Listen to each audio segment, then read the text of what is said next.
Welcome everyone to episode 5 of my 100-day journey. I'm going to give you 4 great tips for overcoming obstacles. They are going to be on anyone's path to improving themselves. They are part of life. And if you think about it, they're part of every great story that you've ever heard. Those obstacles are there to help you become a better person. That's why it's called a 100-day challenge and not a 100-day vacation. All right. Tip number 1 is review. So I had a trip planned. I went on this trip expecting to just be able to keep all of my objectives for my 100 days, eating a plant-based whole food diet, no alcohol. Well, I went to Cancun and that did not happen. There are going to be things that happen in my life that are going to not help me on my journey. And this was definitely one of them. I couldn't bring my kitchen with me. I couldn't bring everything that I have at home with me to easily be able to do my objective. I went to a resort where everyone was in the pool having a cocktail and meals were not on the healthier side. And I stumbled. I didn't give up, but I gave in. And that was my obstacle. Let me give you another example of an obstacle in a whole different light. Recently, I was looking for an assistant. Saw a bunch of resumes and really wasn't happy with what I saw. So frankly, I closed down that process. This may have happened to you, looking for a job and then you get shut down. If it was a job you really wanted, that can really put a damper on whether or not you do anything further with that company, or even whether or not you think that's the line of career that you want to pursue. That's the obstacle. Now, what do you do from there? Re-establish your goals. I kind of felt really bad about myself.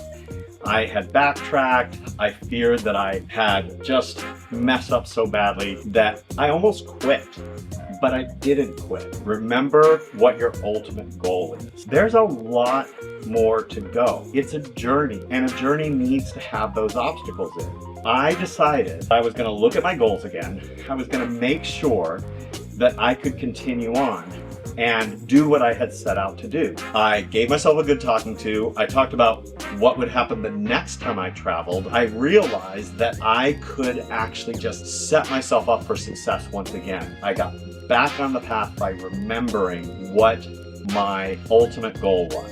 Now, you need to remember. I want you to think about the neural pathways that you've already started creating. You've been repeating the process every day to create your new habits day after day after day. They don't go away just because you stop for a little bit or make some mistake. They are still there. And if you remember that, then you know that you can jump back in and you can strengthen those neural pathways and keep those habits getting more and more cemented in your brain.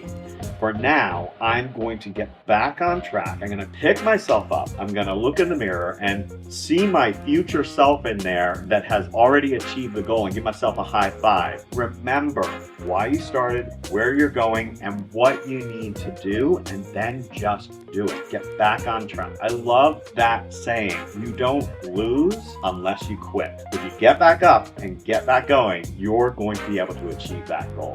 The final point, number 4, realize that it's not about perfection. It is about getting a little better every day. And remember, those obstacles are there to challenge you. If it wasn't a challenge, if it was just a cakewalk, you wouldn't improve yourself. Obstacles are there to help us move forward. When we realize we're not perfect, we can improve. We overcome those obstacles. I'm going to bring back my example of looking for an assistant. Somebody really wanted that job and I threw an obstacle in front of that. Well, this person actually did something about it. 2 days after I took down the post, there was a knock at the door. There is a delivery guy there with this huge edible arrangement. It really took me back. I was like, oh my gosh, that's amazing. Who's that for? And he's like, it says it's for John Gary. And there's a really nice card attached to it. And I opened it up and it was actually a handwritten card from one of the applicants that said, hey, I think you overlooked me by mistake. I would really like an opportunity to meet with you and show you why I'm the perfect person for this job. I couldn't believe it. That's the first time something like that has ever happened to me. And I thought to myself, well, this is the person who really, really wants this job. And I looked at their resume again and I did overlook it. I met with them, we hit it off, and I hired her. So this person who met with that obstacle said, oh no, I'm not just gonna go look for another job. This is the job that I know I want. I'm gonna make sure they know that. I'm gonna try again. And they did, and it worked. I think when you look at any obstacle in your life, and if you look at it as this is part of your story, that obstacle becomes part of your story. And you overcome that obstacle and you make whatever needs to happen for you to succeed. That obstacle becomes a part of you and you become stronger for it. That's my message to you today. Use those 4 tips to help you overcome your obstacles and to reach your goals. Before we get too much further, I want to tell you where I am. Here we are at day 60. Even with that obstacle, I am killing this challenge. So far, I have lost 18 pounds, and I think that's really good for 60 days. I feel so much better. I'm moving easier. I just had midway blood work done so I could see how I'm doing on the challenge, and I cut my triglycerides in half.